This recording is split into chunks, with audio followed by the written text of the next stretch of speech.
ಸಾಗರು ಕರೆಯಿರಿ ಅಮರ ಸೇವೆಗೆ ಅಭ್ಯಂಗಿಸು ನೀ ಪೂಜ್ಯತೈರಲಿ ಕರೆಯಿರಿ ಅಮರ ಸೇವೆಗೆ ಅಭ್ಯಂಗಿಸು ನೀ ಪೂಜ್ಯತೈರಲಿ ಎನ್ನ ಸೇವಕ ಪ್ರಭುವೇ ಅವರ ನಾನು ಮುಂದೆ ಸಾಗಲು. ಪ್ರಭು ಕ್ರಿಸ್ತರಲ್ಲಿ ಆತ್ಮೀಯ ಸಹೋದರ ಸಹೋದರಿಯರೇ, ಇಂದು ಮೇ 20ನೇ ತಾರೀಕು ನಮ್ಮ ಪೂಜ್ಯ ಧರ್ಮಾಧ್ಯಕ್ಷರು ತಮ್ಮ ಯಾಜಕ ದೀಕ್ಷೆಯನ್ನು ಸ್ವೀಕರಿಸಿದ ದಿನ. ಪೂಜ್ಯರು 1984ನೇ ಇಸವಿ ಮೇ 20ರಂದು ತಮ್ಮ ಯಾಜಕ ದೀಕ್ಷೆಯನ್ನು ಸ್ವೀಕರಿಸಿ ಇಂದಿಗೆ ಈ ದಿನಕ್ಕೆ 36 ವರ್ಷಗಳನ್ನು ಪೂರೈಸುತ್ತಿದ್ದಾರೆ.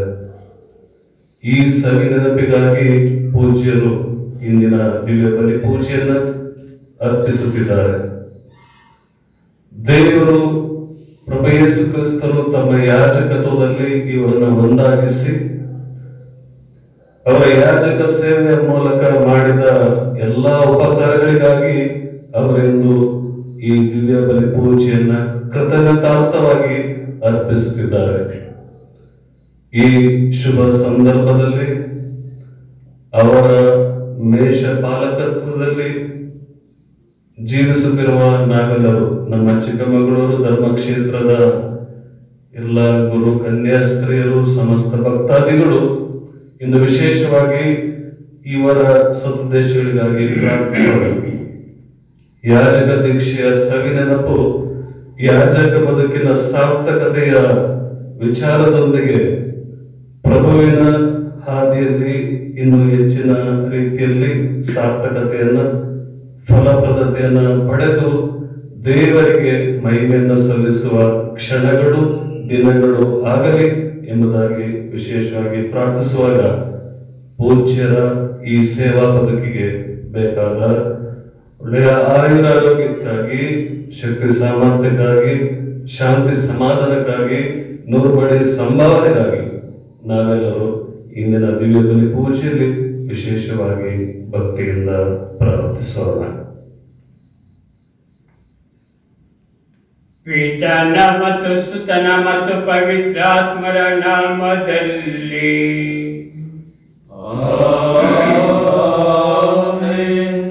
ಶಾಂತಿ ನಿಮ್ಮಲ್ಲಿ ಇರಲಿ.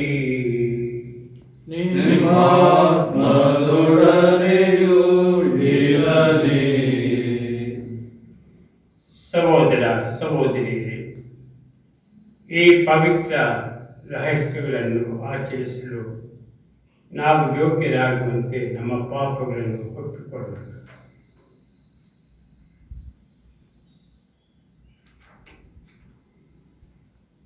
ಸರ್ವಶಕ್ತ ದೇವರಿಗೂ ಯೋಚನೆಯಿಂದಲೂ ವರ್ಣನೆಯಿಂದಲೂ ನಡತೆಯಿಂದಲೂ ಕರ್ತವ್ಯ ಲೋಪದಿಂದಲೂ ನಾನು ಅನೇಕ ಪಾಪಗಳನ್ನು ಮಾಡಿದ್ದೇನೆಂದು ವಿವೇಚಿಸುತ್ತೇನೆ.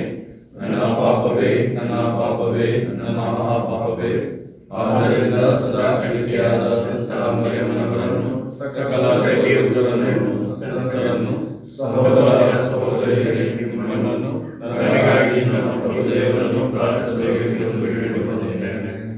ಸರ್ವಶಕ್ತ ದೇವರು ನಮಗೆ ದಯೆ ತೋರಿಸಿ ನಮ್ಮ ಪಾಪಗಳನ್ನು ಕ್ಷಮಿಸಿ ನಮ್ಮನ್ನು ನಿತ್ಯ ಜೀವಕ್ಕೆ ಕರೆದೊಯ್ಯಲಿ.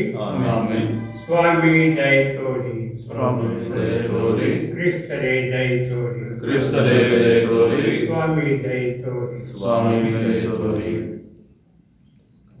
ಮಹೋನ್ನತದಲ್ಲಿ ದೇವರಿಗೆ ಮಹಿಮೆ, ಭೂಮಿಯಲ್ಲಿ ಸುಮನಸ್ಸುಗಳಿಗೆ ಶಾಂತಿ. ಪ್ರಭು ದೇವರೇ, ಸ್ವರ್ಗದ ರಾಜ್ಯವೇ, ಸರ್ವಶಕ್ತ ದೇವರು ಪಿತನೇ, ನಾವು ನಿಮ್ಮನ್ನು ಸ್ತುತಿಸುತ್ತೇವೆ, ವಂದಿಸುತ್ತೇವೆ, ಆರಾಧಿಸುತ್ತೇವೆ, ಮಹಿಮೆಪಡಿಸುತ್ತೇವೆ. ನಿಮ್ಮ ಉನ್ನತ ಮಹಿಮೆಗಾಗಿ ನಿಮಗೆ ಕೃತಜ್ಞತೆಯನ್ನು ಸಲ್ಲಿಸುತ್ತೇವೆ. ಪ್ರಭು ಯೇಸು ಕ್ರಿಸ್ತರೇ, ಏಕೈಕ ಪುತ್ರರೇ, ಪ್ರಭುದೇವರೇ, ದೇವರ ಮಹಿಮೆಯೇ, ಪಿತನ ಪುತ್ರರೇ, ಲೋಕದ ಪಾಪಗಳನ್ನು ಪರಿಹರಿಸುವವರೇ, ನಮಗೆ ದಯ ತೋರಿ.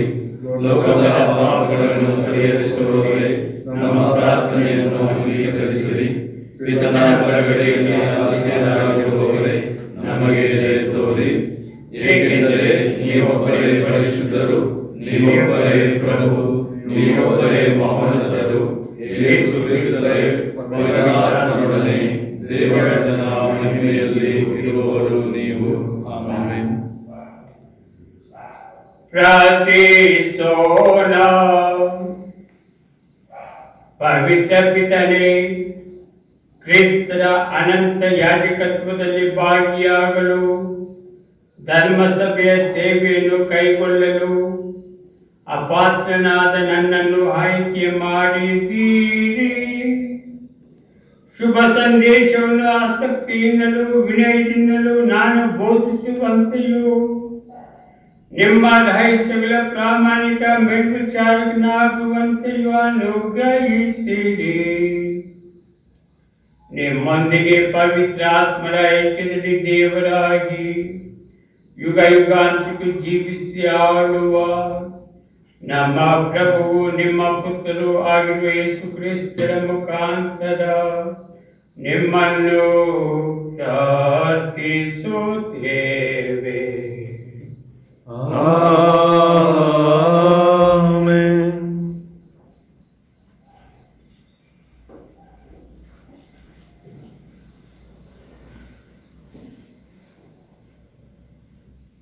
ಪ್ರೇಷಿತರ ಕಾರ್ಯಕಲಾಪಗಳಿಂದ ವಾಚನ. ಪೌಲನನ್ನು ಬಿಟ್ಟು ಬರಲು ಹೋದವರು ಅವನ ಜೊತೆ ಅಥೆನ್ಸಿನವರೆಗೆ ಹೋದರು. ಅನಂತರ ಸೀಲ ಮತ್ತು ತಿಮೋಥೆಯರಿಬ್ಬರು ಸಾಧ್ಯವಾದಷ್ಟು ಬೇಗ ತನ್ನ ಬಳಿಗೆ ಬಂದು ಸೇರಬೇಕೆಂಬ ಆಜ್ಞೆಯನ್ನು ಪೌಲನಿಂದ ಪಡೆದು ಅವರು ಬೇರೋಯಕ್ಕೆ ಹಿಂದಿರುಗಿದರು. ಪೌಲನು ಅರಿಯೋಪಾಗಿನ ಸಭೆಯ ಮುಂದೆ ನಿಂತು ಹೀಗೆಂದನು: ಅಥೆನ್ಸಿನ ಮಹಾಜನರೇ, ನೀವು ಎಲ್ಲ ವಿಧದಲ್ಲೂ ಬಹು ಧರ್ಮನಿಷ್ಠರೆಂದು ನನಗೆ ತೋರುತ್ತದೆ. ನಿಮ್ಮ ಪಟ್ಟಣದಲ್ಲಿ ನಾನು ತಿರುಗಾಡುತ್ತಾ ನೀವು ಪೂಜಿಸುವ ವಿಗ್ರಹಗಳನ್ನು ಗಮನಿಸುತ್ತಾ ಇದ್ದಾಗ ಒಂದು ಬಲಿಪೀಠವು ಕಣ್ಣಿಗೆ ಬಿದ್ದಿತು. ಅದರ ಮೇಲೆ ಅಜ್ಞಾತ ದೇವರಿಗೆ ಎಂಬ ಲಿಖಿತವಿತ್ತು. ನೀವು ಅರಿಯದೆ ಆರಾಧಿಸುವ ಆ ದೇವರನ್ನೇ ಹರುಯಿಸಲು ನಾನು ಬಂದಿರುತ್ತೇನೆ. ಜಗತ್ತನ್ನು ಹಾಗೂ ಅದರಲ್ಲಿರುವ ಸಮಸ್ತವನ್ನು ಸೃಷ್ಟಿಸಿದ ದೇವರು ಇಹ ಪರಗಳಿಗೆ ಒಡೆಯರು. ಮಾನವನು ನಿರ್ಮಿಸಿದ ಗುಡಿಗಳಲ್ಲಿ ಅವರು ಮನೆ ಮಾಡುವಂತವರಲ್ಲ. ಎಲ್ಲ ಜೀವಿಗಳಿಗೆ ಪ್ರಾಣವನ್ನು, ಶ್ವಾಸವನ್ನು, ಸಮಸ್ತವನ್ನು ಕೊಡುವವರು ಅವರೇ ಎಂದೇ ಅವರಿಗಾಗಿ ಮಾನವನು ದುಡಿಯಬೇಕಾದ ಅವಶ್ಯಕತೆ ಇಲ್ಲ. ಅಂತ ಕೊರತೆ ಅವರಿಗೇನೂ ಇಲ್ಲ. ಒಂದೇ ಮೂಲದಿಂದ ಅವರು ಎಲ್ಲ ಜನಾಂಗಗಳನ್ನು ಸೃಷ್ಟಿಸಿ ಭೂಮಂಡಲದಲ್ಲೆಲ್ಲ ಜೀವಿಸುವಂತೆ ಮಾಡಿದ್ದಾರೆ. ಆಯಾ ಜನಾಂಗದ ಕಾಲಾವಧಿಯನ್ನು, ಅವರವರ ನೆಲೆಯ ಎಲ್ಲೆ ಮೇರೆಗಳನ್ನು ಮುಂಚಿತವಾಗಿ ಅವರೇ ನಿರ್ಧರಿಸಿದ್ದಾರೆ. ಜನರು ತಮ್ಮನ್ನು ಅರಸಬೇಕೆಂಬುದೇ ಅವರ ಉದ್ದೇಶ. ಹೀಗಾದರೂ ತಮ್ಮನ್ನು ಅರಸಿ ಸಾಕ್ಷಾತ್ಕರಿಸಿಕೊಂಡಾರು ಎಂದು ದೇವರು ಹೀಗೆ ಮಾಡಿದರು. ಆದರೂ ನಮ್ಮಲ್ಲಿ ಯಾರೊಬ್ಬರಿಂದಲೂ ದೇವರು ದೂರವಿಲ್ಲ. ಏಕೆಂದರೆ ನಾವು ಜೀವಿಸುವುದು, ಚಲಿಸುವುದು, ಇರುವುದು ಅವರಲ್ಲೇ. ನಿಮ್ಮ ಕವಿಗಳಲ್ಲೇ ಕೆಲವರು ಹೇಳಿರುವಂತೆ, ನಾವು ನಿಜವಾಗಿ ದೇವರ ಮಕ್ಕಳು. ನಾವು ದೇವರ ಮಕ್ಕಳಾಗಿರುವುದರಿಂದ ಜನರು ಕಲಾಕುಶಲತೆಯಿಂದಲೂ ಕಲ್ಪನೆಯಿಂದಲೂ ರೂಪಿಸಿದ ಚಿನ್ನ, ಬೆಳ್ಳಿ, ಶಿಲೆಗಳ ಪ್ರತಿಮೆಗೆ ದೇವರು ಸಮಾನರೆಂದು ಭಾವಿಸಲಾಗದು. ಮಾನವರು ತಮ್ಮನ್ನು ಅರಿಯದೆ ಬಾಳಿದ ಕಾಲವನ್ನು ದೇವರು ಗಮನಕ್ಕೆ ತಂದುಕೊಳ್ಳಲಿಲ್ಲ. ಆದರೆ ಈಗ ಎಲ್ಲೆಡೆಯಲ್ಲಿರುವ ಸರ್ವ ಮಾನವರು ದುರ್ಮಾರ್ಗಗಳನ್ನು ಬಿಟ್ಟು ತಮಗೆ ಅಭಿಮುಖರಾಗಬೇಕೆಂದು ಆಜ್ಞಾಪಿಸುತ್ತಾರೆ. ಏಕೆಂದರೆ ಅವರು ಒಂದು ದಿನವನ್ನು ಗೊತ್ತು ಮಾಡಿದ್ದಾರೆ. ಆ ದಿನದಂದು ತಾವು ನೇಮಿಸಿದ ಒಬ್ಬ ವ್ಯಕ್ತಿಯ ಮುಖಾಂತರ ಇಡೀ ಜಗತ್ತಿಗೆ ನ್ಯಾಯ ನಿರ್ಣಯ ಮಾಡುವರು. ಇದನ್ನು ಎಲ್ಲರಿಗೂ ಖಚಿತಪಡಿಸಲೆಂದೇ ಆ ವ್ಯಕ್ತಿಯನ್ನು ಮರಣದಿಂದ ಪುನರುತ್ಥಾನಗೊಳಿಸಿದ್ದಾರೆ. ಸತ್ತವರ ಪುನರುತ್ಥಾನದ ಬಗ್ಗೆ ಪೌಲನು ಮಾತಾಡಿದಾಗ ಕೆಲವರು ಪರಿಹಾಸ್ಯ ಮಾಡಿದರು. ಉಳಿದವರು, ಈ ವಿಷಯದ ಬಗ್ಗೆ ನೀನು ಇನ್ನೊಮ್ಮೆ ಹೇಳಬಹುದು, ಆಗ ಕೇಳುತ್ತೇವೆ ಎಂದರು. ಹೀಗೆ ಪೌಲನು ಆ ಸಭೆಯಿಂದ ನಿರ್ಗಮಿಸಿದನು. ಕೆಲವರು ಅವನನ್ನು ಸೇರಿಕೊಂಡು ಭಕ್ತ ವಿಶ್ವಾಸಿಗಳಾದರು. ಇವರಲ್ಲಿ ಅರಿಯೋಪಾಗದ ದಿಯೋನಿಸಿಯನು, ದಮಾರಿ ಎಂಬ ಸ್ತ್ರೀಯು ಮತ್ತಿತರರು ಇದ್ದರು. ಇದಾದ ಮೇಲೆ ಪೌಲನು ಅಥೆನ್ಸ್ ಅನ್ನು ಬಿಟ್ಟು ಕೊರಿಂಥಕ್ಕೆ ಹೋದನು. ಪ್ರಭುವಿನ ವಾಕ್ಯ. ದೇವರಿಗೆ ಕೃತಜ್ಞತೆ ಸಲ್ಲಲಿ. ಕೀರ್ತನೆ ಶ್ಲೋಕ. ಭೂಮ್ಯಾಕಾಶ ಮೀರಿದೆ ಆತನ ಮಹಿಮೆ, ಭೂಮ್ಯಾಕಾಶ ಮೀರಿದೆ ಆತನ ಮಹಿಮೆ. ಹೊಗಳಿರಿ ಸ್ವರ್ಗದಿಂದ ಪ್ರಭುವನು, ವಂದಿಸಿ ಮಹೋನ್ನತದಲ್ಲಿ ಆತನನ್ನು. ಆತನ ಸಮಸ್ತ ದೂತರೇ ಸ್ತುತಿಸಿ ಆತನನ್ನು, ಆತನ ಎಲ್ಲ ಗಣಗಳೇ ಹೊಗಳಿ ಆತನನ್ನು. ಭೂಮ್ಯಾಕಾಶ ಮೀರಿದೆ ಆತನ ಮಹಿಮೆ. ಭೂರಾಜರು, ಎಲ್ಲ ಜನಾಂಗಗಳು, ಅಧಿಕಾರಿಗಳು, ದೇಶಾಧಿಪತಿಗಳು, ಯುವಕರು, ಯುವತಿಯರು, ಮುದುಕರು, ಮಕ್ಕಳು. ಭೂಮ್ಯಾಕಾಶ ಮೀರಿದೆ ಆತನ ಮಹಿಮೆ.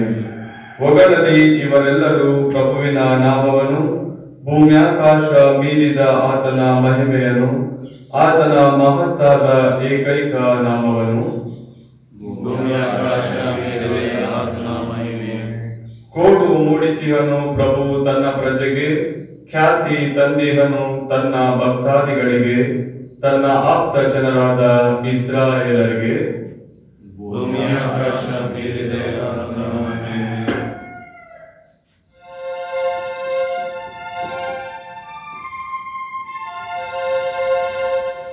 Alleluia, alleluia, alleluia, alleluia, alleluia, alleluia, alleluia, alleluia, alleluia, alleluia, alleluia.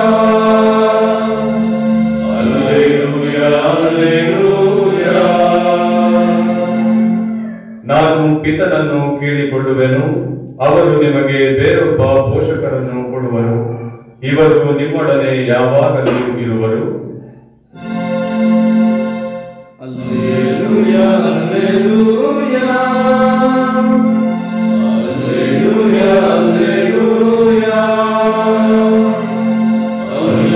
alleluia,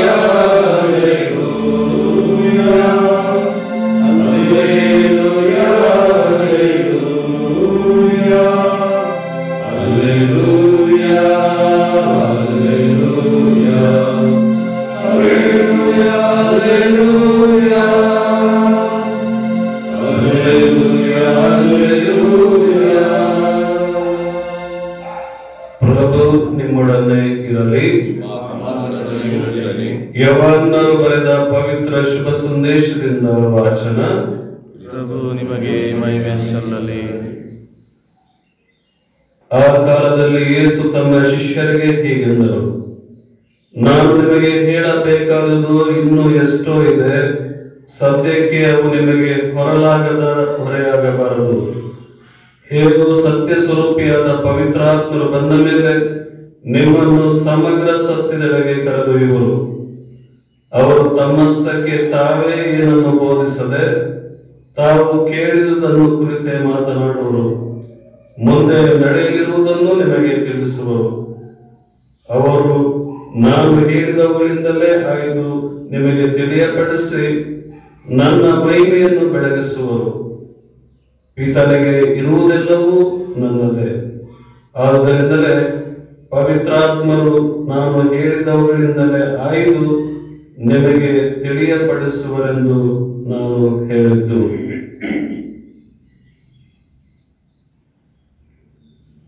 ಪ್ರಭುವಿನ ಶುಭ ಸಂದೇಶ. ನಿಮಗೆ ಸ್ತುತಿ ಸಲ್ಲಲಿ.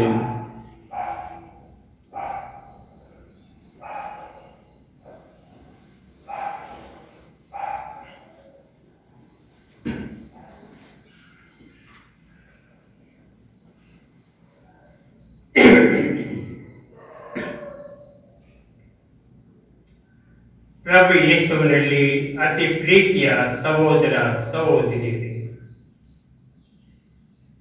ಇಂದಿನ ಮೊದಲನೆಯ ವಾಚನದಲ್ಲಿ ಪ್ರೇಷಿತರ ಕಾರ್ಯಕಲಾಪಗಳಿಂದ ನಾವು ಆಲಿಸಿದೆವು. ಸಂತ ಪೌಲರು ಗ್ರೀಸ್ ದೇಶದ ಅಥೆನ್ಸ್ ಎಂಬ ನಗರಕ್ಕೆ ಹೋಗುತ್ತಾರೆ. ಅಲ್ಲಿ ಯೇಸು ಸ್ವಾಮಿಯ ಸಂದೇಶವನ್ನು ಅವರು ಸಾರುತ್ತಾರೆ.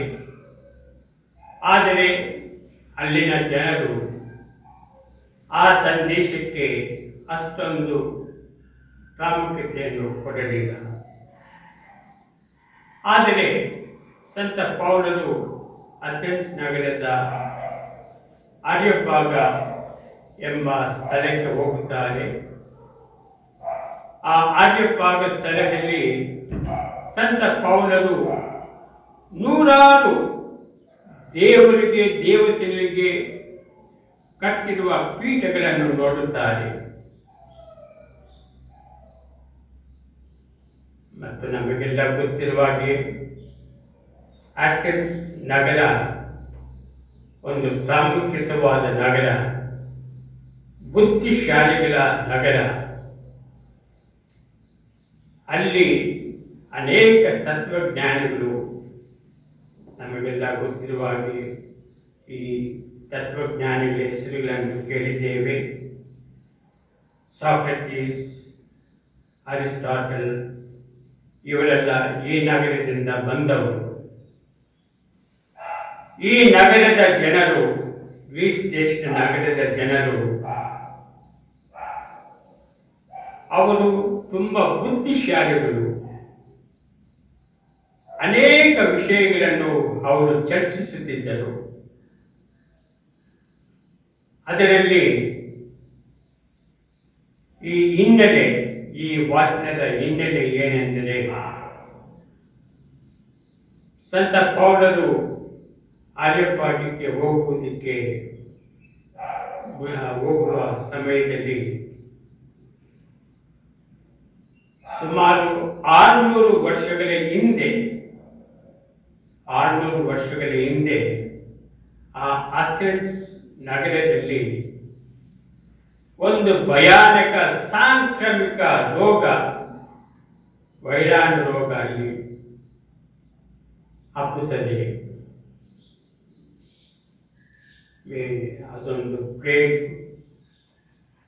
ಕಾಯಿಲೆ ಇರಬಹುದು. ಅದಕ್ಕಾಗಿ ಅನೇಕ ಜನರು, ನೂರಾರು ಸಾವಿರಾರು ಜನರು ಸಾಯುತ್ತಿದ್ದರು. ಆ ಸಮಯದಲ್ಲಿ ಆ ಜನರು ದೇವತೆಗಳಿಗಾಗಿ ಪ್ರಾರ್ಥಿಸುತ್ತಾರೆ, ಬಲಿಯನ್ನು ಅರ್ಪಿಸುತ್ತಾರೆ ಮತ್ತು ಆ ಬಲಿ ಅರ್ಪಿಸಿದ ಸ್ಥಳದಲ್ಲಿ ಬಲಿಪೀಠಗಳನ್ನು ಕಟ್ಟುತ್ತಾರೆ.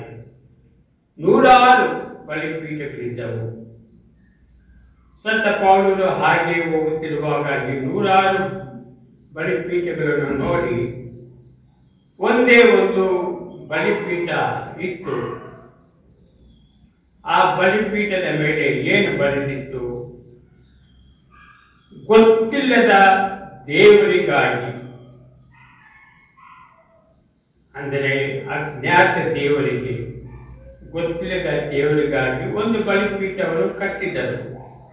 ಅಲ್ಲಿ ಬಲಿಯನ್ನು ಕೂಡ ಅರ್ಪಿಸಿದರು. ಇದನ್ನು ನೋಡಿ ಸಂತ ಪೌಲರು, ನನ್ನ ಪ್ರೀತಿಯ ಸಹೋದರ ಸಹೋದರಿಯರೇ, ನಾನು ಅರಿಯೋಪಾಗ ಈ ಸ್ಥಳದಲ್ಲಿ ಸುತ್ತಾಡುತ್ತಿರುವಾಗ ಅನೇಕ ಬಲಿಪೀಠಗಳನ್ನು ನೋಡಿದೆ. ಅದರಲ್ಲಿ ಒಂದು ಬಲಿಪೀಠವಿತ್ತು. ಆ ಬಲಿಪೀಠದಲ್ಲಿ ಈ ರೀತಿ ಲಿಖಿತವಾಗಿದ್ದು, ಗೊತ್ತಿಲ್ಲದ ದೇವರಿಗಾಗಿ,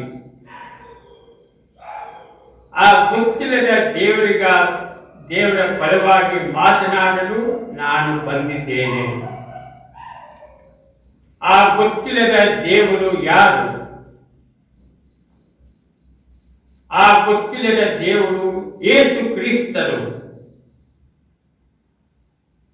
ಅವರು ತಮ್ಮ ದೈವತ್ವವನ್ನು ತ್ಯಜಿಸಿ ಈ ಭೂಲೋಕಕ್ಕೆ ಮಾನವರಾಗಿ ಬರುತ್ತಾರೆ. ಮನುಷ್ಯರಿಗಾಗಿ ತಮ್ಮ ಪ್ರಾಣವನ್ನೇ ಅವರು ಸಮರ್ಪಿಸುತ್ತಾರೆ ಕಲ್ವಾರಿ ಬೆಟ್ಟದ ಮೇಲೆ. ಮತ್ತೆ ಅವರನ್ನು ಸಮಾಧಿ ಮಾಡಿದ ಮೇಲೆ ಮೂರನೇ ದಿನ ಜೀವಂತವಾಗಿ ಅವರು ಪುನರುತ್ಥಾನರಾಗುತ್ತಾರೆ. ಅವರೇ ನಿಮಗೆ ಗೊತ್ತಿಲ್ಲದ ದೇವರು. ಆ ಗೊತ್ತಿಲ್ಲದ ದೇವರು ಯೇಸು ಕ್ರಿಸ್ತರು. ನೀವು ಅವರನ್ನು ಕೊಲೆ ಮಾಡಿದ್ದೀರಾ, ಅವರನ್ನು ಸಮಾಧಿ ಮಾಡಿದ್ದೀರಾ.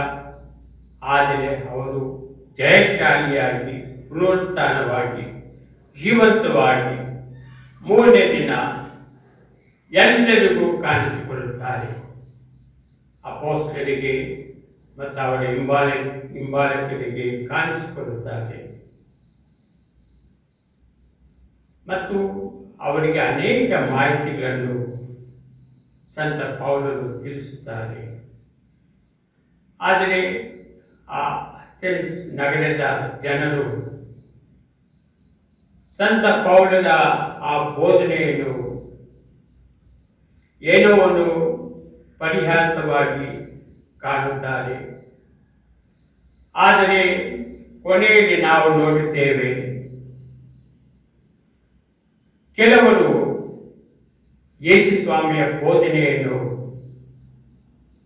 ಆಲಿಸಿ ಅದರಲ್ಲಿ ದಿಯೋಲೋಸಿಯಸ್, ದಮಾರಿ ಎಂಬ ಮಹಿಳೆ ಮತ್ತು ಇನ್ನಿತರು ಪೌಲರು ಬೋಧಿಸಿದ ಬೋಧನೆಯನ್ನು ಅವರು ಅಂಗೀಕರಿಸುತ್ತಾರೆ. ಯೇಸು ಸ್ವಾಮಿಯಲ್ಲಿ ಅವರು ವಿಶ್ವಾಸವಿಡುತ್ತಾರೆ ಮತ್ತು ಅವರು ಯೇಸು ಸ್ವಾಮಿಯನ್ನು ಹಿಂಬಾಲಿಸುತ್ತಾ ಅವರು ಕೂಡ ಯೇಸು ಸ್ವಾಮಿಯ ಬಗ್ಗೆ ಬೋಧನೆ ಮಾಡುತ್ತಾರೆ. ಅದರಲ್ಲೂ ಸಂತ ಪೌಲರು ಹೇಳುವ ಹಾಗೆ ದೇವರು ನಮ್ಮಿಂದ ತುಂಬ ದೂರವಿಲ್ಲ, ನಮಗೆ ತುಂಬ ಸಮೀಪವಾಗಿದ್ದಾರೆ. ಅದನ್ನೇ ಇದರಲ್ಲಿ ನಾವು ಆಲಿಸಿದೆವು. ಏನು ಆಲಿಸಿದೆವು? ದೇವರು ಎಷ್ಟು ಸಮೀಪವಾಗಿದ್ದಾರೆಂದರೆ ನಾವು ಅವರಲ್ಲಿ ಜೀವಿಸುತ್ತೇವೆ, ಅವರಲ್ಲಿ ಚಲಿಸುತ್ತೇವೆ, ಅವರಲ್ಲಿ ಇದ್ದೇವೆ. ದೇವರಲ್ಲಿ ಜೀವಿಸುತ್ತೇವೆ, ದೇವರಲ್ಲಿ ಸಂಚರಿಸುತ್ತೇವೆ ಮತ್ತು ದೇವರಲ್ಲಿ ಇದ್ದೇವೆ. ಅಂದರೆ ದೇವರು ನಮ್ಮನ್ನು ಎಂದಿಗೂ ಅಗಲಿ ಹೋಗುವುದಿಲ್ಲ, ನಮ್ಮೊಂದಿಗೆ ಯಾವಾಗಲೂ ಇರುತ್ತಾರೆ. ಅದನ್ನೇ ಇಂದಿನ ಶುಭ ಸಂದೇಶದಲ್ಲಿ ನಾವು ಆಲಿಸಿದೆವು. ಯೇಸು ಸ್ವಾಮಿ ಹೇಳುತ್ತಾರೆ, ನಾನು ನಿಮಗೆ ಹೇಳಬೇಕಾದುದು ಇನ್ನೂ ಎಷ್ಟೋ ಇದೆ, ಆದರೆ ಸದ್ಯಕ್ಕೆ ನೀವು ಅದನ್ನು ಅರ್ಥ ಮಾಡಿಕೊಳ್ಳಲು ಸಾಧ್ಯವಿಲ್ಲ. ಆದರೆ ಸತ್ಯ ಸ್ವರೂಪಿಯಾದ ಪವಿತ್ರಾತ್ಮರು ಬಂದ ಮೇಲೆ ನಿಮಗೆ ಎಲ್ಲವೂ ಅರ್ಥವಾಗುತ್ತದೆ. ಆ ಸತ್ಯ ಎಂಬುದು ಯಾರು? ಯೇಸು ಸ್ವಾಮಿ. ಆ ಯೇಸು ಸ್ವಾಮಿಯನ್ನು ಪವಿತ್ರ ಆತ್ಮರು ನಿಮಗೆ ತಿಳಿಯಪಡಿಸುತ್ತಾರೆ ಮತ್ತು ನಿಮಗೆ ಅರ್ಥವಾಗುವಂತೆ ಅವರು ನಿಮಗೆ ಎಲ್ಲ ರೀತಿಯಲ್ಲಿ ಬೋಧನೆ ಮಾಡುತ್ತಾರೆ. ಸತ್ಯವು ಬಿಡುಗಡೆ ಮಾಡುತ್ತದೆ. ಯಾರು ಸತ್ಯವನ್ನು ಅರಿತಿರುತ್ತಾರೋ ಅವರು ಬಿಡುಗಡೆಯಾಗುತ್ತಾರೆ, ಸ್ವತಂತ್ರರಾಗುತ್ತಾರೆ. ನಾವೆಲ್ಲರೂ ಯೇಸು ಸ್ವಾಮಿಯನ್ನು ಇಂದಿನ ವಾಚನಗಳಲ್ಲಿ ವಿಶ್ವಾಸಿಸಿ, ಮುಖ್ಯವಾಗಿ ಅವರ ಪುನರುತ್ಥಾನದಲ್ಲಿ ಅವರು ಸತ್ತರೂ ಸಹ ಜೀವಂತವಾಗಿ ಎದ್ದಿದ್ದಾರೆ.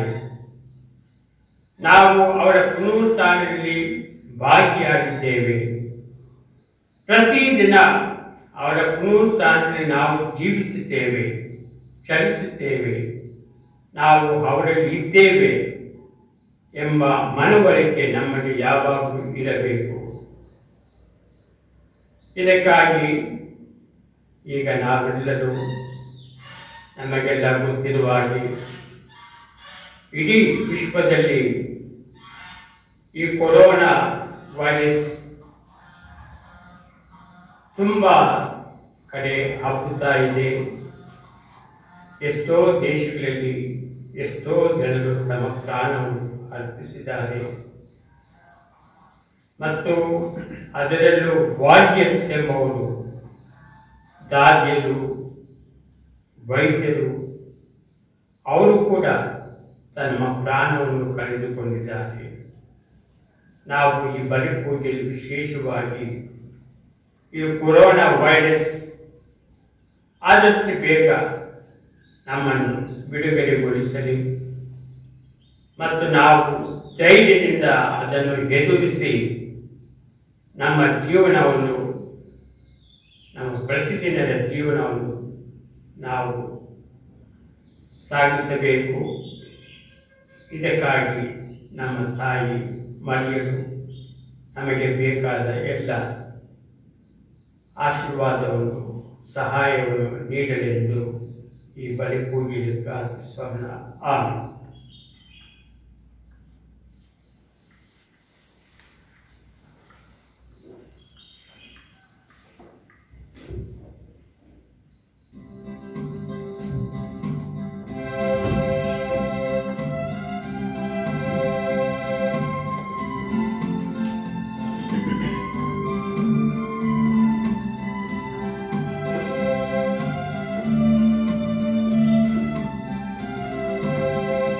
ನನ್ನ ಕರೆದು ನನ್ನ ರೂಪಿಸಿ ನನ್ನ ಬಾಳಿನ ಪುಟಗಳ ತೆರೆದೆ, ತೆರೆ ಕಣ್ಣ ಬಾಳ ಪುಟಗಳನ್ನು ನಿಮಗೆಂದು ಅರ್ಪಿಪೆನು. ಸ್ವೀಕರಿಸು ಬಾಳ ಪುಟಗಳನ್ನು, ಅರ್ಪಣೆಗವುಗಳ ಸ್ವೀಕರಿಸು ಬಾಳ ಪುಟಗಳನ್ನು, ಅರ್ಪಣೆಗವುಗಳನ್ನು ಸಮಸ್ಯೆ ಕಡಲನ್ನು ಧೈರ್ಯದಿ ಅನುಭವ ಪಡೆದೇನು.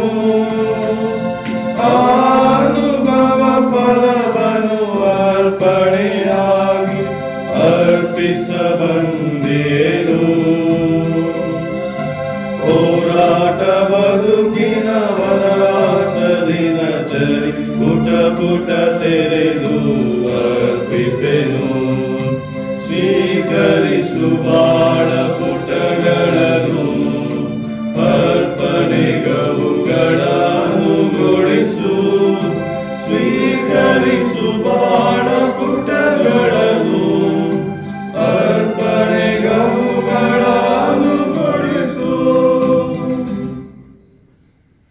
ಸಹೋದರ ಸಹೋದರಿ, ನನ್ನ ಮತ್ತು ನಿಮ್ಮ ಬಳಿಯು ಸರ್ವಶಕ್ತ ಪಿತನಾದ ದೇವರಿಗೆ ಅಂಗೀಕೃತವಾಗುವಂತೆ ಪ್ರಾರ್ಥಿಸಿರಿ.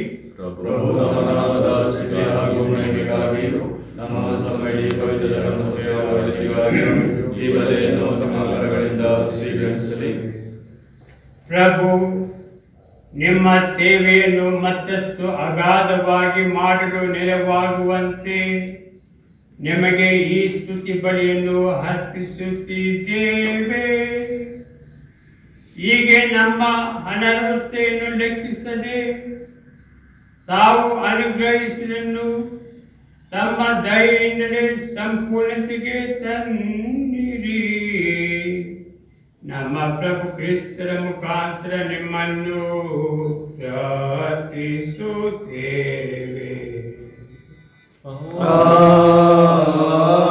ಆಮೆನ್. ಪ್ರಭು ನಿಮ್ಮೊಡನೆ ಇರಲಿ. ನಿಮ್ಮ ಆತ್ಮದೊಡನೆಯೂ ಇರಲಿ. ನಿಮ್ಮ ಹೃದಯಗಳನ್ನು ಮೇಲಕ್ಕೆತ್ತಿರಿ. ಪ್ರಭುವಿನ ಕಡೆಗೆ ಎತ್ತಿದೆ. ನಮ್ಮ ಪ್ರಭು ದೇವರಿಗೆ ಕೃತಜ್ಞತೆಯನ್ನು ಸಲ್ಲಿಸೋಣ. ಅದು ಯೋಗ್ಯ ಮತ್ತು ನ್ಯಾಯವಾಗಿದೆ. ಪ್ರಭು ಎಲ್ಲ ಕಾಲದಲ್ಲೂ ನಿಮ್ಮನ್ನು ಸ್ತುತಿಸುವುದು, ವಿಶೇಷವಾಗಿ ನಮ್ಮ ಪಾಸ್ಕ ಬಲಿಯಾದ ಕ್ರಿಸ್ತರ ಅರ್ಪಿತರಾದ ಈ ಕಾಲದಲ್ಲಿ ಅತ್ಯಾಡಂಬರದಿಂದ ನಿಮ್ಮನ್ನು ಕೊಂಡಾಡುವುದು ನಿಜವಾಗಿ ಯೋಗ್ಯವೂ ನ್ಯಾಯವೂ ಆಗಿದೆ. ನಮ್ಮ ಕರ್ತವ್ಯವೂ ರಕ್ಷಣೆಯೂ ಆಗಿದೆ. ಏಕೆಂದರೆ ಹಳೆ ವ್ಯವಸ್ಥೆಯ ವಿನಾಶದಿಂದ ಕುಗ್ಗಿದ ವಿಶ್ವವು ನವ್ಯತೆಯನ್ನು ಹೊಂದಿದೆ. ನಮ್ಮ ಜೀವನದ ಸಮಗ್ರತೆಯು ಕ್ರಿಸ್ತರಲ್ಲಿ ಪುನಃ ಲಭಿಸಿದೆ. ಪಾಸ್ಕ ಮಹಾದಾನದಿಂದ ತುಂಬಿ ಎಲ್ಲ ದೇಶಗಳು ಜನಾಂಗಗಳು ನಿಮ್ಮ ಸ್ತುತಿಯಲ್ಲಿ ಉಲ್ಲಾಸಿಸುತ್ತವೆ. ಅಂತೆಯೇ ಸ್ವರ್ಗೀಯ ಶಕ್ತರು ದೂತಗಣಗಳು ಒಂದಾಗಿ ನಿಮ್ಮ ಮಹಿಮೆಯ ನಿರಂತರ ಗೀತೆಯನ್ನು ಆಡುತ್ತಾ ಘೋಷಿಸುತ್ತಾರೆ.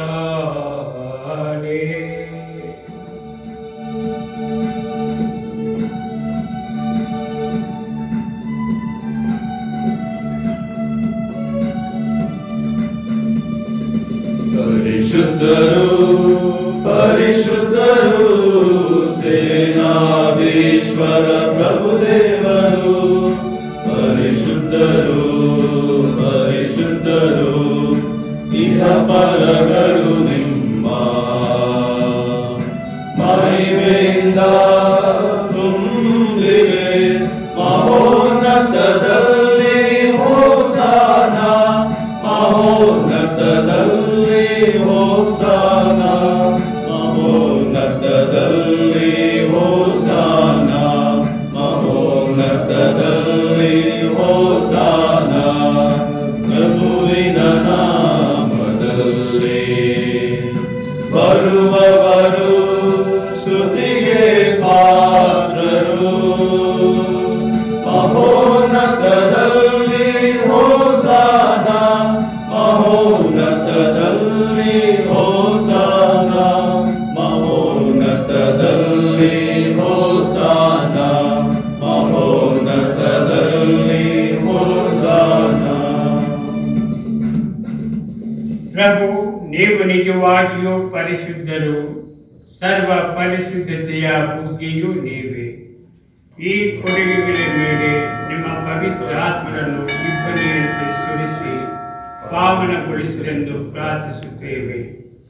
ನಮಗೂ ನಮ್ಮ ಪ್ರಭು ಯೇಸು ಕ್ರಿಸ್ತರ ಶರೀರ ಮತ್ತು ರಕ್ತವಾಗುವಂತೆ ಮಾಡಿರಿ. ಅವರನ್ನು ಪರಾಧೀನ ಮಾಡಲಾದ ಸಮಯದಲ್ಲಿ ಸ್ವಇಚ್ಛೆಯಿಂದ ತಮ್ಮ ಯಾತನೆಗೆ ಒಳಗಾದಾಗ ಅವರು ರೊಟ್ಟಿಯನ್ನು ತೆಗೆದುಕೊಂಡು ಕೃತಜ್ಞತೆಯನ್ನು ಸಲ್ಲಿಸಿ ಅದನ್ನು ಮುರಿದು ತಮ್ಮ ಶಿಷ್ಯರಿಗೆ ಕೊಡುತ್ತಾ ಹೀಗೆ, ತೆಗೆದುಕೊಳ್ಳಿ ಮತ್ತು ಇದನ್ನು ನೀವೆಲ್ಲರೂ ಭುಜಿಸಿರಿ, ಏಕೆಂದರೆ ಇದು ನಿಮಗಾಗಿ ಒಪ್ಪಿಸಲಾಗುವ ನನ್ನ ಶರೀರ.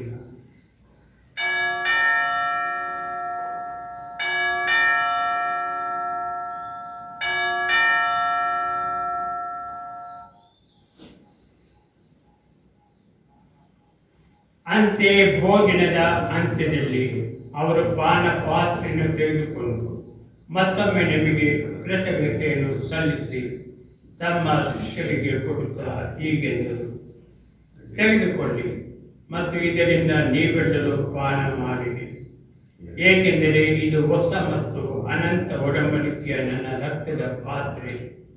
ಈ ರಕ್ತವು ನಿಮ್ಮ ಮತ್ತು ಅನೇಕರ ಪಾಪಗಳ ಪರಿಹಾರಕ್ಕಾಗಿ ಸುರಿಸಲಾಗುವುದು. ಇದನ್ನು ನನ್ನ ಸ್ಮರಣೆಗಾಗಿ ಮಾಡಿರಿ.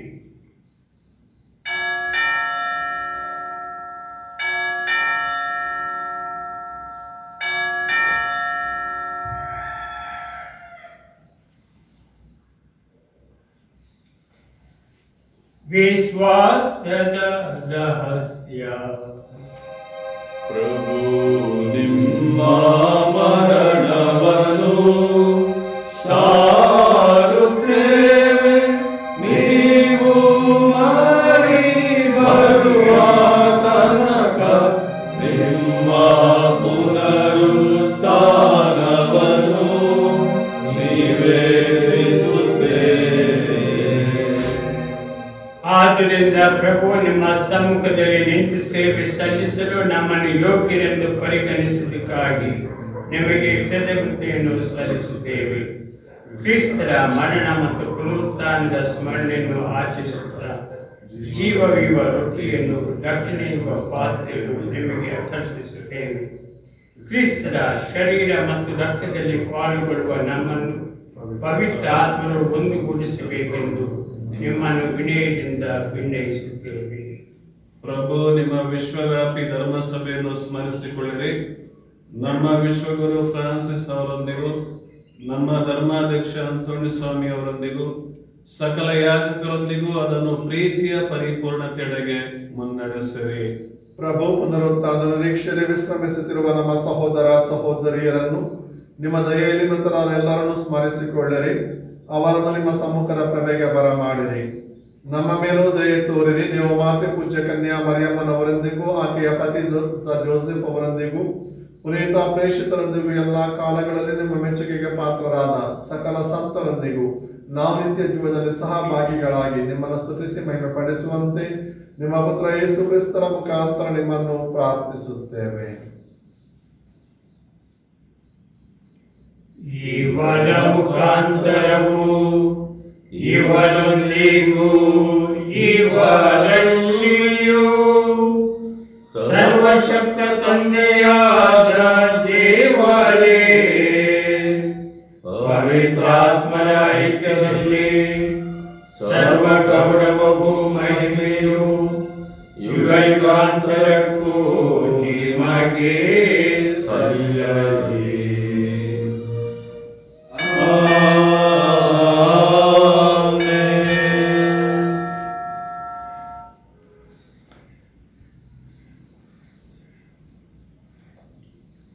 ರಕ್ಷಕರ ಆಜ್ಞೆಯ ಪ್ರಕಾರ ಮತ್ತು ದೈವ ಬೋಧನೆಯಿಂದ ಶಿಕ್ಷಿತರಾಗಿ ಧೈರ್ಯದಿಂದ ನಾವು ಹಾಡುವುದೇನೆಂದರೆ,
ನಾವು ಶ್ರಮಿಸುವ ಪ್ರಕಾರ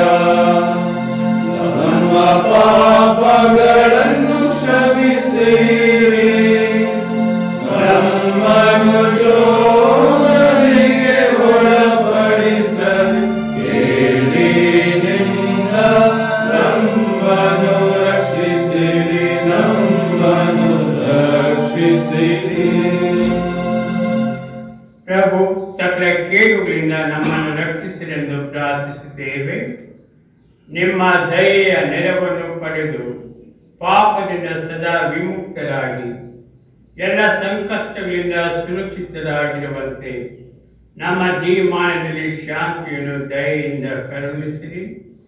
ನಾವು ಸ್ವರ್ಗ ಆನಂದವನ್ನು ನಮ್ಮ ರಕ್ಷಕ ಯೇಸು ಕ್ರಿಸ್ತರ ಆಗಮನವನ್ನು ನಿರೀಕ್ಷಿಸುತ್ತಿದ್ದೇವೆ.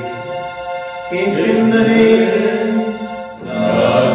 ರಾಜ್ಯಭಾರವು ಅಧಿಕಾರ ಮಹಿಮೆಯು ಯುಗ ಯುಗವು ನಿಮ್ಮದೇ. ಪ್ರಭು ಯೇಸು ಕ್ರಿಸ್ತರೇ, ನಿಮ್ಮ ಪ್ರೇಷಿತರಿಗೆ ನಿಮಗೆ ಶಾಂತಿಯನ್ನು ಬಿಟ್ಟು ಹೋಗುತ್ತೇನೆ, ನನ್ನ ಶಾಂತಿಯನ್ನು ನಿಮಗೆ ಕೊಡುತ್ತೇನೆ ಎಂದು ಹೇಳಿದ್ದೀರಿ. ನಮ್ಮ ಪಾಪಗಳನ್ನು ರಕ್ಷಿಸಿರಿ, ನಿಮ್ಮ ಧರ್ಮಸಭೆಯ ವಿಶ್ವಾಸವನ್ನು ವೀಕ್ಷಿಸಿರಿ. ಅದಕ್ಕೆ ನಿಮ್ಮ ಚಿತ್ತದ ಪ್ರಕಾರ ಶಾಂತಿಯನ್ನು ಐಕ್ಯತೆಯನ್ನು ದಯೆಯಿಂದ ದಯಪಾಲಿಸಿರಿ. ಯುಗ ಯುಗಾಂತಕ್ಕೂ ಜೀವಿಸಿ ಆಳುವ ನಿಮ್ಮನ್ನು ಪ್ರಾರ್ಥಿಸುತ್ತೇವೆ. ಆಮೆನ್. ಪ್ರಭುವಿನ ಶಾಂತಿ ಸದಾ ನಿಮ್ಮಲ್ಲಿರಲಿ, ನಿಮ್ಮ ಆತ್ಮದೊಳಗೆ ಇರಲಿ. ಪರಸ್ಪರ ಶಾಂತಿಯನ್ನು ಕೋರೋಣ. ಶಾಂತಿ. ಲೋಕದ ಪಾಪಗಳನ್ನು ಪರಿಹರಿಸುವ ದೇವರ ಕೃಪೆಯಲ್ಲಿ ನಮಗೆ ದಯೆ ತೋರಿರಿ. ಲೋಕದ ಪಾಪಗಳನ್ನು ಪರಿಹರಿಸುವ ದೇವರ ಕೃಪೆಯಲ್ಲಿ ನಮಗೆ ದಯೆ ತೋರಿರಿ. ಲೋಕದ ಪಾಪಗಳನ್ನು ಪರಿಹರಿಸುವ ದೇವರ ಕೃಪೆಯಲ್ಲಿ ನಮಗೆ ಶಾಂತಿ ನೀಡಿರಿ.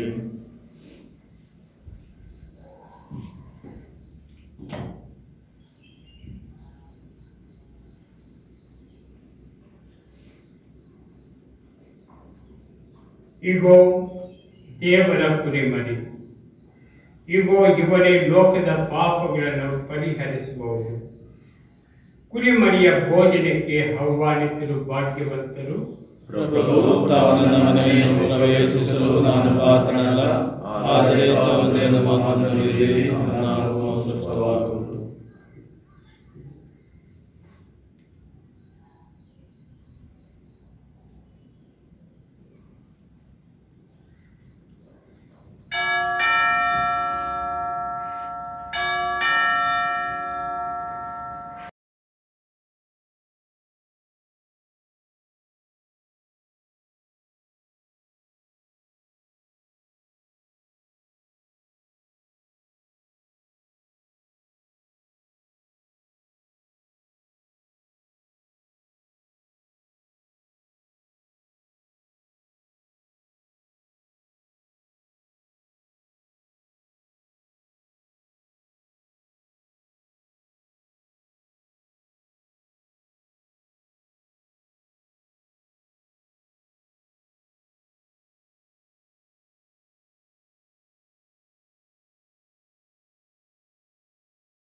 ಈಗ ನಾವೆಲ್ಲರೂ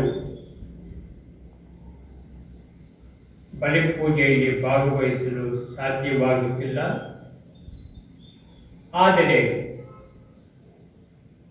ನಾವು ಆಧ್ಯಾತ್ಮಿಕ ಪರಮಪ್ರಸಾದವನ್ನು ಸ್ವೀಕರಿಸಲು ಈ ಪ್ರಾರ್ಥನೆಯನ್ನು ಹೇಳೋಣ. ನನ್ನ ಯೇಸುವೆ, ನೀವು ನಿಜವಾಗಿಯೂ ಪರಮ ಪ್ರಸಾದ ಸಂಸ್ಕಾರದಲ್ಲಿ ಪ್ರಸನ್ನರಾಗಿದ್ದೀರಿ ಎಂದು ನಾನು ವಿಶ್ವಾಸಿಸುತ್ತೇನೆ. ನಾನು ಎಲ್ಲಕ್ಕಿಂತ ಮಿಗಿಲಾಗಿ ನಿಮ್ಮನ್ನು ಪ್ರೀತಿಸುತ್ತೇನೆ ಹಾಗೂ ನಿಮ್ಮನ್ನು ನನ್ನ ಆತ್ಮಕ್ಕೆ ಸ್ವೀಕರಿಸಲು ನಾನು ಹಂಬಲಿಸುತ್ತೇನೆ. ನಾನು ಈ ಸಂದರ್ಭದಲ್ಲಿ ನಿಮ್ಮನ್ನು ಸಂಸ್ಕಾರದ ರೂಪದಲ್ಲಿ ಸ್ವೀಕರಿಸಲು ಆಗದೆ ಇರುವುದರಿಂದ ದಯಮಾಡಿ ಆಧ್ಯಾತ್ಮಿಕವಾಗಿ ನನ್ನ ಹೃದಯಕ್ಕೆ ಆಗಮಿಸಿ. ನಾನು ನಿಮ್ಮನ್ನು ಸ್ವೀಕರಿಸಿ ಇದಾಗಲೇ ನೀವು ನನ್ನಲ್ಲಿರುವಂತೆ ಹಾಗೂ ನನ್ನನ್ನು ನಿಮ್ಮಲ್ಲಿ ಒಂದಾಗಿಸುವಂತೆ ನಾನು ನಿಮ್ಮನ್ನು ಆಲಿಂಗಿಸುತ್ತೇನೆ. ನನ್ನನ್ನು ಎಂದಿಗೂ ನಿಮ್ಮನ್ನು ಅಗಲಿ ಹೋಗದಂತೆ ಬಿಡಬೇಡಿರಿ. ಆಮೆನ್.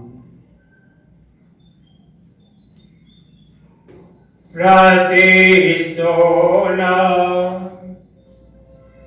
ಪ್ರಭು, ನನ್ನ ಗುರು ದೀಕ್ಷೆಯ ವಾರ್ಷಿಕ ಸ್ಮರಣೆಯೆಂದು ನಿಮ್ಮ ನಾಮದ ಮಹಿಮೆಗಾಗಿ ವಿಶ್ವಾಸದ ರಹಸ್ಯವನ್ನು ನಾನು ಸಂತೋಷದಿಂದ ಅರ್ಪಿಸಿದ್ದೇನೆ. ಈಗ ಈ ಬಲಿಯರ್ಪಣೆಯಲ್ಲಿ ನಾನು ಸಂಸ್ಕಾರಯುತವಾಗಿ ಆಚರಿಸುವುದನ್ನು ನೈಜ ಜೀವನದಲ್ಲೂ ಅನುಭವಿಸುವಂತಾಗಲಿ. ನಮ್ಮ ಪ್ರಭು ಕ್ರಿಸ್ತರ ಮುಖಾಂತರ ನಿಮ್ಮನ್ನು ಪ್ರಾರ್ಥಿಸುತ್ತೇವೆ.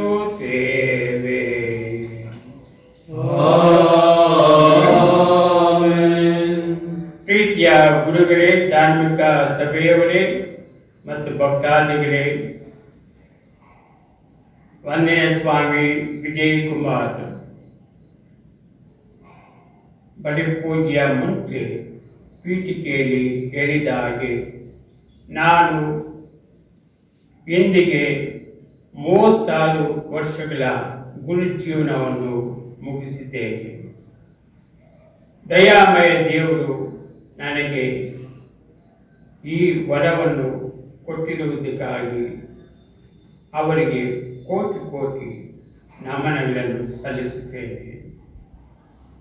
ನಾನು ಈ ಗುರು ಜೀವನವನ್ನು ಒಳ್ಳೆಯ ರೀತಿಯಲ್ಲಿ, ಅದರಲ್ಲೂ ಈ ನಮ್ಮ ಚಿಕ್ಕಮಗಳೂರು ಧರ್ಮಕ್ಷೇತ್ರದ ವೇಷಪಾಲಕನಾಗಿ ಎಲ್ಲರಿಗೂ ಸೇವೆ ಮಾಡಲು ಬೇಕಾದ ಶಕ್ತಿಯನ್ನು ದೇವರು ನನಗೆ ನೀಡಲೆಂದು ನೀವು ನನಗಾಗಿ ಪ್ರಾರ್ಥಿಸಬೇಕೆಂದು ವಿನಂತಿಸುತ್ತೇನೆ. ಪ್ರಭು ನಿಮ್ಮೊಡನೆ ಇರಲಿ, ನಿಮ್ಮ ಆತ್ಮದೊಡನೆಯೂ ಇರಲಿ. ಸರ್ವಶಕ್ತ ದೇವರಾದ ಪಿತಾ, ಸುತ ಮತ್ತು ಪವಿತ್ರಾತ್ಮರು ನಿಮ್ಮನ್ನು ಆಶೀರ್ವದಿಸಲಿ. ಹೋಗಿ ಬನ್ನಿ, ಬಲಿ ಅರ್ಪಣೆಯು ಮುಗಿಯಿತು. ದೇವರಿಗೆ ಕೃತಜ್ಞತೆ ಸಲ್ಲಲಿ.